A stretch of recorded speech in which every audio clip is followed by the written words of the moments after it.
খুব খুশি। আমি খুব মানে আর কি করবো, আপনি পাও ধরে সালাম করলে আমি খুশি হইতাম। আমি দেখতে পারতাম না, চোখে মনে হয় যে আট কলম দেওয়া মনে হয় আমার চোখে আট দিয়ে ফেসে ওরকম। আমরা হচ্ছে রেটিনার একটা সমস্যা ছিল, তো আমরা সিরাজগঞ্জে প্রথমে দেখেছিলাম, তো সিরাজগঞ্জে ওই রকম হয় নাই। আসলে চোখের মধ্যে ব্লাড জমেছিল, ডায়াবেটিস থেকে রক্ত জমেছিল, তো দুই চোখে এটা ছিল। আমরা একটা চোখে অপারেশন করে দিয়েছি, ওই চোখে উনি ভালো দেখতেছে। আপনার নাম কি? আমার নাম সবিনা। বাড়ি কোথায়? বাড়ি সিরাজগঞ্জ। আচ্ছা, কি সমস্যা ছিল?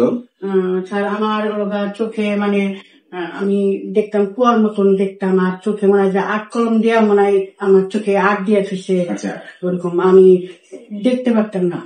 আল্লাহ দিলে আমি এখানে অপারেশন করে এখন কেমন দেখেন? এখন খুব অনেক ভালো দেখি। আগে থেকে ভালো দেখেন? হ্যাঁ, আমি তো চোখের আলো ছেড়ে দিয়েছিলাম যে আমার চোখ আর ভালো হবে না।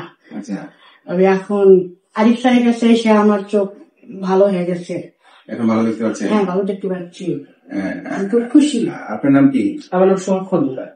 কি হয় উনি আপনার? উনি আমার মা হয়। আচ্ছা, কি সমস্যা ছিল বলেন তো? ওনার হচ্ছে রেটিনার একটা সমস্যা ছিল, তো আমরা সিরাজগঞ্জে প্রথমে দেখেছিলাম, তো সিরাজগঞ্জে ওই রকম হয় নাই। তো তারপরে এখানে আসি আমরা। আসার পর ওনার অপারেশন হয়, অপারেশনের পর মাশাআল্লাহ এখন অনেক ভালো দেখতেছে, আগে থেকে অনেক ভালো। আসলে আসলে ওনার আসলে চোখের মধ্যে ব্লাড জমেছিল, ডায়াবেটিস থেকে রক্ত জমেছিল, তো দুই চোখে এটা ছিল। আমরা একটা চোখে অপারেশন করে দিয়েছি, ওই চোখে উনি ভালো দেখতেছে।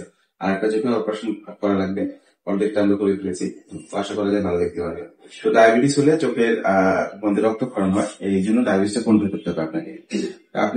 আপনার কি মনে হয় আমাদের দেশে অপারেশন ভালো হয়? হ্যাঁ স্যার, অনেক ভালো। আপনার কথা আমি আমার সিরাজগঞ্জে আমি খুব গল্প করি, আপনার কাছে রোগী আমি আর পাঠাই স্যার। আমি খুব খুশি।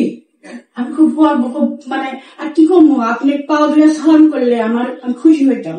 আমি এত খুশি। আলহামদুলিল্লাহ, আপনার অপারেশন খুব ভালো হইতে আমরা খুব হ্যাপি। কিন্তু আপনি আমাদের জন্য দোয়া করবেন।